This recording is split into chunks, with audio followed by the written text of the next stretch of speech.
Bonjour à tous, vous nous avez posé quelques questions sur les réseaux sociaux, notamment sur Facebook et Instagram. On les a récoltées. Aujourd'hui, on vous fait une vidéo foire aux questions, une vidéo FAQ avec Olivier. Olivier n'a pas vu les questions, donc les réponses seront spontanées. Non, on ne regarde pas. Je m'attends au pire. Donc bonjour Olivier. Bonjour Pierre. Es-tu prêt à répondre aux questions des internautes? Hey. Qu'est-ce que ça va être encore? Alors bon, il y a des questions plus pertinentes que d'autres. Ouais. C'est comme les avis sur les réseaux sociaux, il y en a plus pertinents que d'autres. Ça, ouais. Tout dépend des réseaux. Ouais, c'est vrai aussi. Est-ce que tu es prêt à répondre aux questions?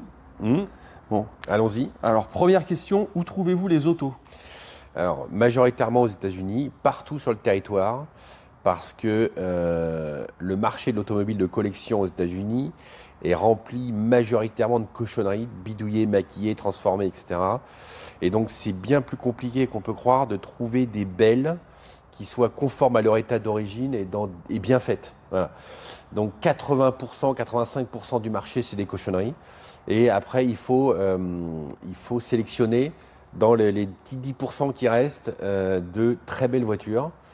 Donc je me sers d'un réseau d'amis qui sont là-bas. Ok.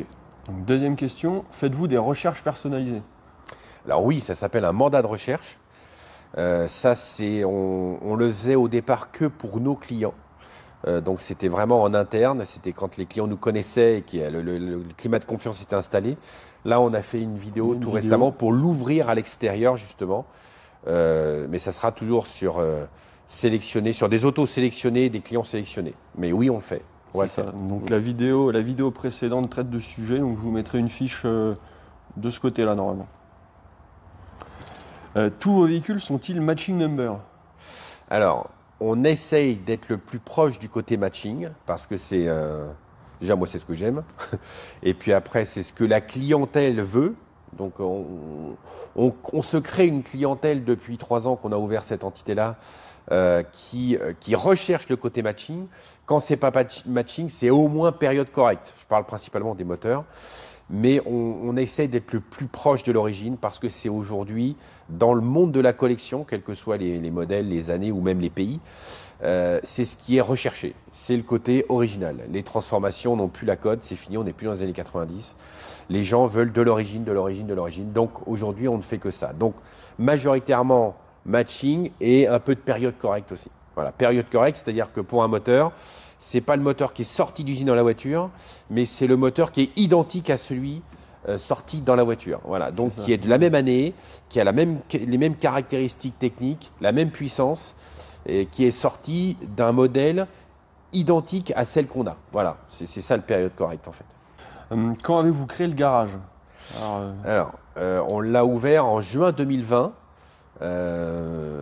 Je me suis associé avec les associés des voitures neuves en face, en fait, pour ouvrir cette entité collection. Donc, on a ouvert il y a un peu plus de 3 ans aujourd'hui, à la demande de Hervé, qui est l'associé principal, qui voulait une entité collection pour compléter l'offre de l'américaine en France. Ils sont déjà leaders dans les voitures récentes. Donc, on voulait la même chose en collection. Donc, je me suis associé avec eux et voilà, on ramène que de la qualité, comme ils font en face dans les neuves, en fait. Alors, une question intéressante. Dans quoi roulez-vous tous les jours? Très original, dans un Dodge Ram. Ça, c'est bien. C'est le véhicule qui correspond à ma taille, à mon gabarit d'1,90 m avec mes enfants. Et puis la benne pour mettre les pièces de carrosserie ou les moteurs de temps en temps. C'est ça, le Ram, la voiture à tout faire. Voilà, la voiture à tout faire. C'est le pick-up par excellence que j'affectionne particulièrement. Comment choisissez-vous les modèles? En fonction de ce qu'on me demande. Voilà, ouais. Quand j'ai ouvert le garage, je les faisais en fonction de mes goûts. Bon, c'était une bêtise, voilà, c'était une connerie. Aujourd'hui, le marché français est bien différent du marché américain. Majoritairement, les gens veulent des Mustangs, donc je ramène des Mustangs. Voilà. Avant, je ramenais des Torino, des Chevelle, ce que je considère moi comme des véhicules très exclusifs, très intéressants, collectionnables, etc. Et je me suis vite rendu compte que les gens ne savaient pas ce que c'était et que tant qu'ils n'avaient pas leur Mustang, ils ne voulaient pas passer à autre chose. Donc, je me suis rabattu sur ce que les gens demandent, c'est-à-dire Mustang, Corvette. Voilà, de temps en temps une Camaro. Parfois, un ou deux véhicules un peu sympas qui me parlent plus. Là, on a 2 GTO, Voilà. 69, 67. Voilà, bon, la 69, elle est vendue, la 67, elle est encore à vendre. Mais voilà, de temps en temps, je ramène des petits véhicules comme ça qui sortent de l'ordinaire, très exclusifs. Mais la majorité du stock, oui, c'est Mustang, Corvette. Corvette. Voilà, C1, C2, C3. Voilà. Donc le reste est trouvable par mandat de recherche. Et Sûr. effectivement, pour rebondir sur ce que tu dis, Olivier, c'est que la Mustang est souvent un premier pas dans l'automobile américaine qui déclenche parfois un engouement pour des modèles un petit peu plus Exclusif. un peu plus exclusifs, Voilà, effectivement. c'est ça, exactement. Voilà. Donc prochaine question, vos véhicules sont-ils garantis? Alors oui, parce que beau, parce que révisé, entretenu, etc., comme chez nous, comme toutes les voitures qui sortent de chez nous. Donc oui, on les garantit. En général, on les garantit 12 mois, 1 an. C'est une garantie moteur, boîte, pont, etc. Bien sûr, une garantie assez minimale, mais ça reste une garantie, oui, pour sécuriser la clientèle. Après, il faut bien retenir qu'à partir du moment où on vend une voiture, je suis derrière. C'est-à-dire que je ne fais pas d'entretien ou de voiture extérieure. Je ne fais principalement que les nôtres ou les véhicules des clients, mais je suis toujours. On essaye de suivre les voitures de nos clients, donc l'entretien est vrai. Il y a vraiment un accompagnement personnalisé. Voilà. C'est ça, ça t'arrive souvent d'avoir des clients qui t'appellent pour avoir un conseil, un petit. Exactement, voilà, c'est ça. C'est comme je leur dis à chaque fois. Ouais, c'est ça. Comme je leur dis à chaque fois. Vous partez avec la voiture, il n'y a rien à faire. Maintenant, s'il y a une petite chose, une petite connerie, parce que c'est des voitures de 50, 60 ans, là, c'est « Allô Olivier, j'ai ça, je fais quoi ?» Voilà, et là, je me débrouille. Donc, c'est vraiment un accompagnement personnalisé. Avez-vous des contacts aux États-Unis? Oui, donc comme je disais tout à l'heure, oui, bien sûr. Donc là, j'ai 2 amis américains et un français qui sont un peu éparpillés sur le territoire, ça c'est bien, parce que les distances sont longues là-bas, c'est pas comme chez nous. Et donc que je connais depuis 20 ans, et je me sers principalement dans leur stock, parce que c'est des collectionneurs aussi avertis, ou dans leur relationnel en fait. Ils ont un gros relationnel de collectionneurs aussi, donc c'est un gars qui connaît un gars qui a ça, pouf pouf, et j'essaie d'attraper les autos comme ça. Donc majoritairement les voitures qui arrivent ici, c'est ce qu'on appelle du off-market, c'est-à-dire qu'elles ne sont pas en annonce, c'est du bouche à oreille par quelqu'un qui connaît quelqu'un qui a un modèle... un beau modèle, voilà. Et ça ne peut marcher que comme ça, parce que si vous commencez à regarder les annonces, vous n'en sortez pas. C'est 80%, 90% de voitures bidouillées. Elles sont belles en photo, puis quand elles arrivent, c'est des cochonneries. Donc vraiment, c'est que par un réseau bien spécifique, et j'en démords pas.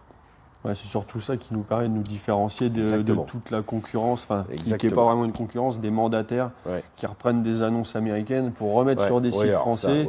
Et ces véhicules-là sont jamais inspectés. En fait, vous payez le service du transport des États-Unis jusqu'en France. Puis ils ramènent des cochonneries. C'est ça, parce que c'est pas cher. Donc c'est pas cher, donc c'est pas bon. C'est pas beau. Quand c'est pas bon, c'est pas cher. Voilà. Quand c'est pas cher, c'est pas bon. Voilà. C'est ça, il n'y a pas de secret. Est-ce que vous restaurez toutes les voitures de A à Z? Alors non, parce que déjà, ceux qui l'ont déjà fait le sauront, c'est beaucoup de temps pour restaurer une voiture. Ça peut prendre 1 an et demi, et encore en étant professionnel. Donc non. Maintenant, il y a certaines autos qui arrivent ici qui sont déjà très belles. Donc on fait un entretien standard, je dirais. Il y en a d'autres qu'on restaure, oui, mais ce n'est pas la majorité. On en restaure quelques-unes parce qu'elles sont intéressantes, elles ont une valeur importante, donc on se permet de le faire, comme la GTO 67 qu'on a restaurée complètement. Qui était complètement refaite. Oui. Mais ce n'est pas systématique parce que c'est une question de temps après. C'est vraiment du cas par cas. Ouais, cas par cas suivant les voitures, suivant les attentes aussi des clients. Oui, ça. Alors là, j'ai une question qui n'en est pas une. Donc, vous êtes trop cher. Voilà. avec des points d'exclamation derrière. Donc, j'ai une insulte qui me vient en tête, donc je ne vais pas la dire. Ouais, on est trop cher, ouais, c'est possible. On est trop cher, mais par rapport à quoi? C'est toujours pareil, c'est toujours la même question. Par rapport à une merguez avec des cloques de rouille dans les ailes ou du mastic plein, 30 kg de mastic sur la voiture, ouais, on est plus cher. Nous, on a un prix qui est référencé en fonction de l'état et de la rareté de la voiture. Aujourd'hui, la belle affaire, quand on veut faire une affaire, c'est un état, c'est pas un prix. Voilà, c'est pas compliqué. Si vous n'avez pas compris ça, vous allez vous faire avoir. Une voiture belle, de collection, belle, elle est forcément chère. Voilà. Il n'y a pas de voiture belle et pas chère gratuite. Ça n'existe plus.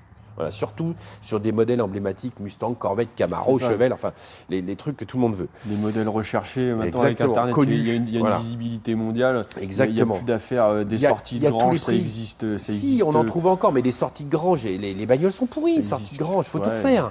Donc c'est intéressant différemment. Les sorties de grange, il n'y a que dans les séries ou dans les émissions américaines. Ça, là, où quand vous regardez Gas Monkey, il y a des sorties de grange tous les épisodes. Les sorties de grange, des fois les voitures, elles sont dans des états incroyables, quoi. Ça n'a pas tourné depuis 40 ans.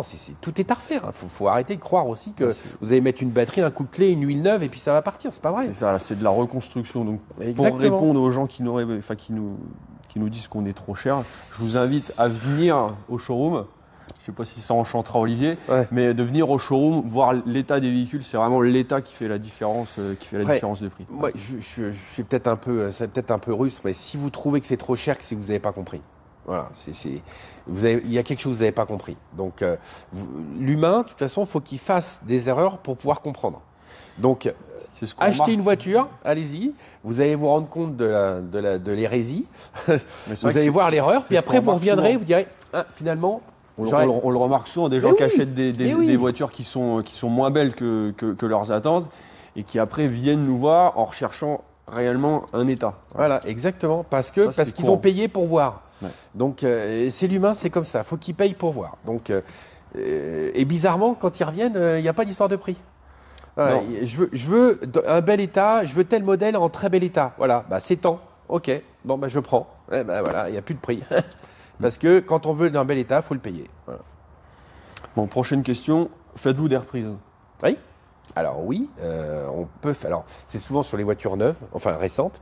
On fait des reprises de voitures de collection. Ça peut arriver, c'est rare. Hein, c'est 3-4 par an. Hein, c'est pas non plus. Parce que la clientèle des voitures neuves n'est pas la clientèle des voitures de collection. Ça, quand on a ouvert, on pensait que ça serait mixé et en fait pas du tout. Les neuves restent dans les neuves et les collections ne vont pas dans les neuves. D'ailleurs, la question d'après est, y a-t-il des clients récentes qui passent à l'ancienne? Donc très peu.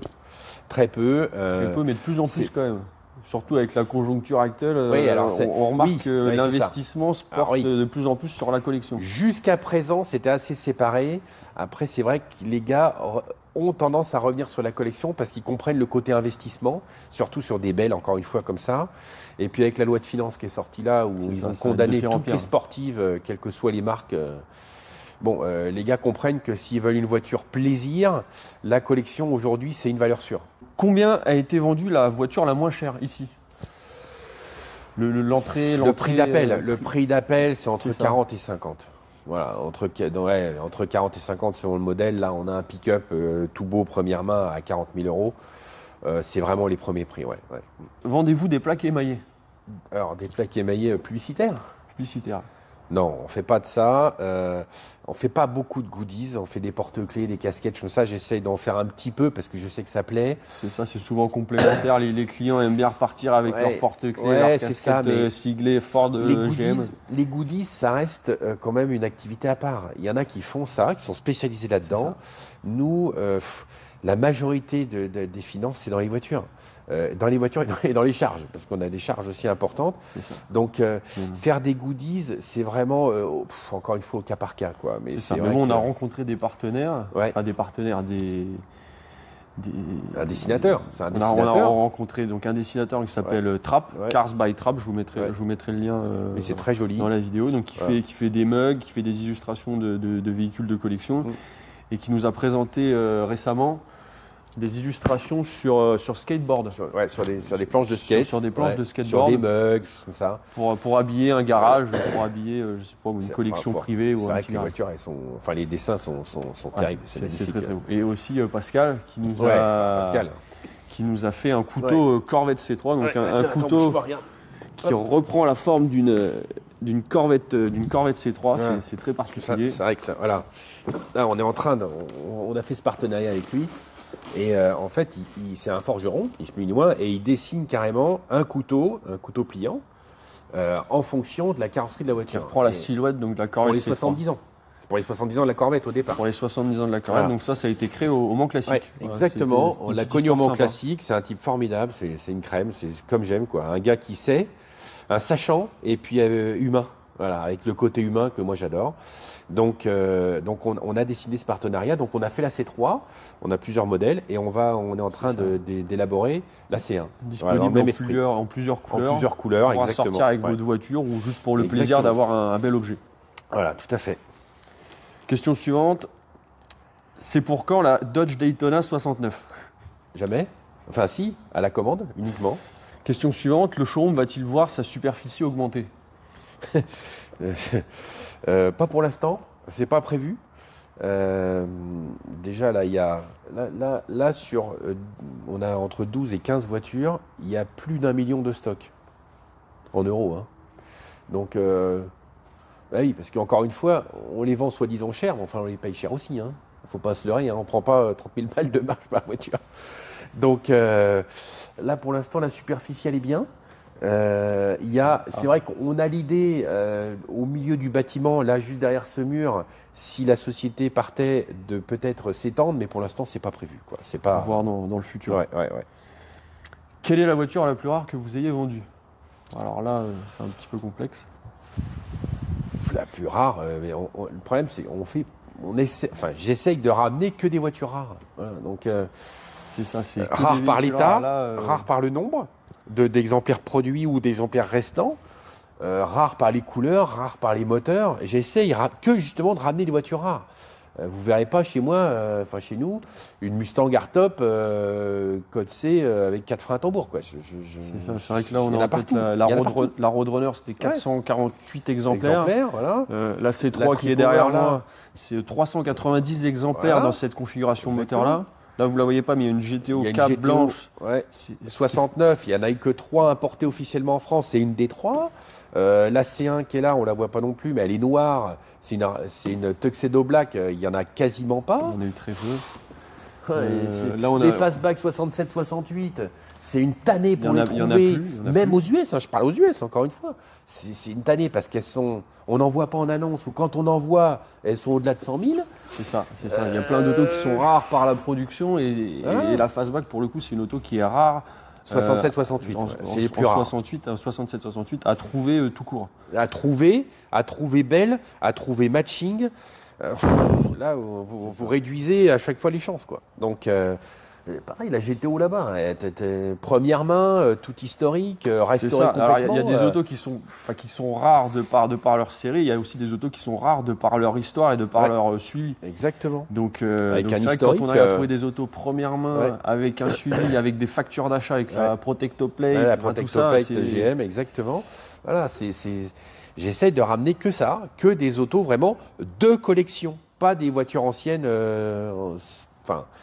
standard. Voilà, c'est vraiment le premium. Voilà, c'est ce que j'appelle, c'est ce qui est marqué sur nos plaques, collection premium.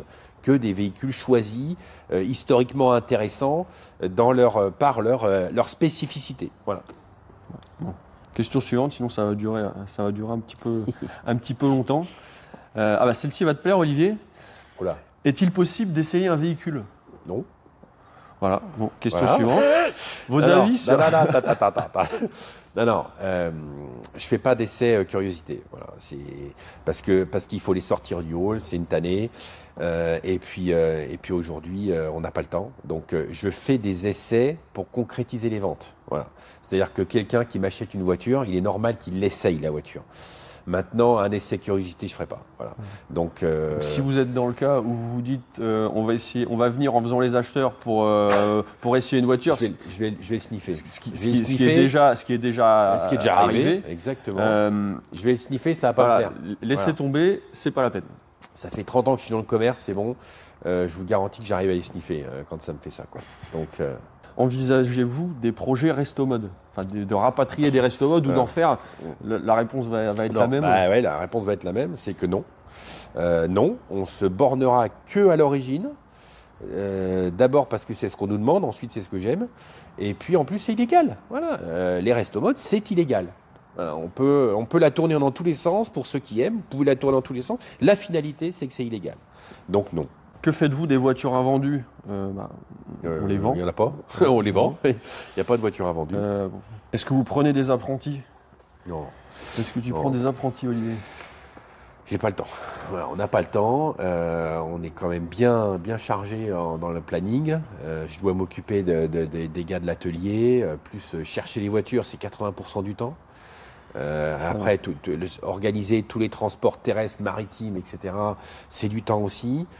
Le relationnel avec mes gars là-bas, il faut les appeler et tout. Déjà, parfois, je suis à 23h ou minuit au téléphone pour être avec eux parce qu'avec le décalage horaire, bon, il n'y a pas de soirée. C'est ça, donc, vaut mieux pas prendre d'apprenti. C'est tellement chronophage. Vaut mieux pas prendre d'apprenti que de ne pas avoir le temps de le former. De s'en occuper, exactement. Voilà, tout à fait. Est-ce que vous achetez des voitures en France ou vous les importez? Ça, on a déjà eu la question. On a déjà répondu. Elles sont bien tes questions. T'en es content de tes questions? Non, majoritairement américaines. Et de temps en temps, quelques belles qui sortent, voilà, parce qu'elles sortent du lot de ce qu'on trouve habituellement en France, quoi. Donc là, pourquoi pas. Mais le problème en France, c'est que majoritairement, c'est pas beau. Il faut dire ce qu'il y a. C'est très cher. Et quand elles sont très belles, les mecs, ils en veulent plus que si moi je la vendais dans le hall. Le jeu, il est là. Le jeu, il est de proposer des belles autos à des tarifs cohérents. Des tarifs cohérents. Et c'est là la difficulté. Parce qu'encore une fois, aux États-Unis, les 10-15% de très belles voitures, on peut les attraper. Mais les prix, mais vous n'avez pas idée. Les prix, elles sont parfois à 40-50 000 $ de plus que ce que vous voyez là. Donc ça n'a aucun intérêt parce qu'il n'y aura pas de la demande en France. C'est compliqué. Donc trouver de la belle matching cohérente à un tarif européen, c'est là qu'est toute la difficulté. Et encore, on trouve des gens de nous dire qu'on n'est pas trop cher. Ouais, quand il y a un état, il n'y a plus de prix. C'est-à-dire que quand il y a un état, il y en a tellement peu qui sont dans des beaux états que les personnes qui ont les moyens et qui recherchent ces voitures-là, les prix s'envolent. Ça tombe dans des ventes aux enchères. On regarde des fois. Elles sont même plus en vente, elles sont aux enchères. Ça. Et parfois, ça va 60, 100 000 $ de plus que le prix du marché normal. Mais c'est stratosphérique. Donc c'est là la difficulté, c'est d'arriver à trouver des belles matching et dans des prix cohérents. Alors là, c'est un métier. Après, voilà, c'est un métier. Donc on arrive sur la dernière question. Oula. Quoi? Ah, c'est là la dernière question. C'est la question sympa. C'est la question à la cool. Non, ça se dit pas trop ça. Ou à la con. La question à la con. Non, c'est pas la question à la con. Balance. Alors, quel est votre muscle car préféré? Alors ça, c'est la question sympa. Ouais, ça va, je m'attendais à muscle car préféré. Muscle car j'ai mon idée. Est-ce que tu as la tienne, Olivier? Ouais.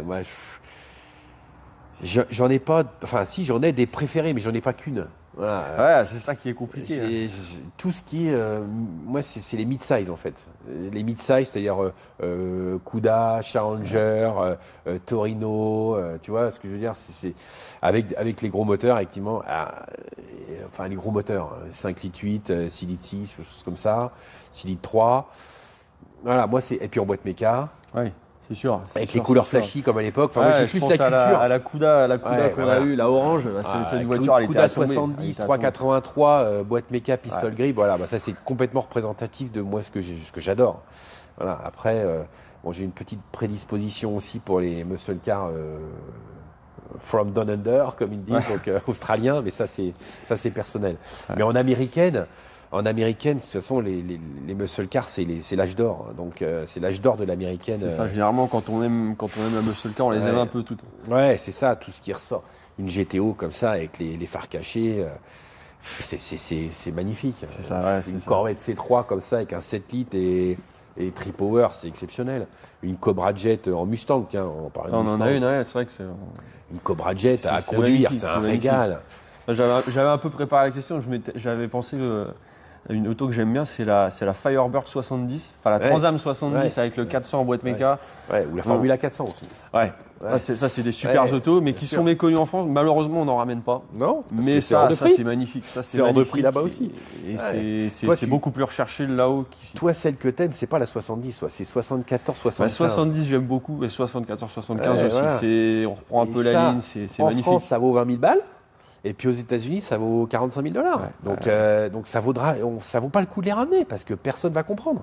La dernière fois, regarde, il y a un an, on a ramené une Transam 77, Black and Gold édition, avec le 400 Pontiac, pas le 403 Oldsmobile. matching de partout. C'est Il y pas avait vendu encore cher, en plus. Enfin, ça, la c'est- protection anti-rouille d'usine en dessous, enfin les restes et tout. Elle avait eu une peinture une fois, mais elle était toute belle avec les T-top et tout. Je l'ai gardée un an.